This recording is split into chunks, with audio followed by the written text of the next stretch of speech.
Today we're going to be discussing packing a ruck or a backpack for a 1 to 3 day trip in the backcountry. So the first thing I like to do are take harder items that I know I'm not going to need throughout the day, so items of least importance. So the first thing are my meals, mainly large meals. So I'll go ahead and place those in first.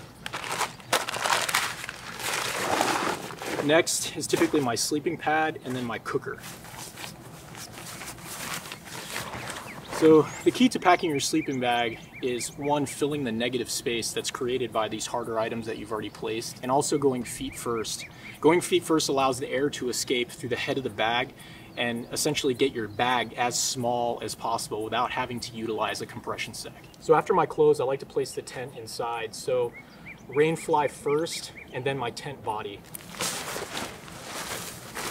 So the next thing I pack are a single warming layer, rain shell, puffy jacket.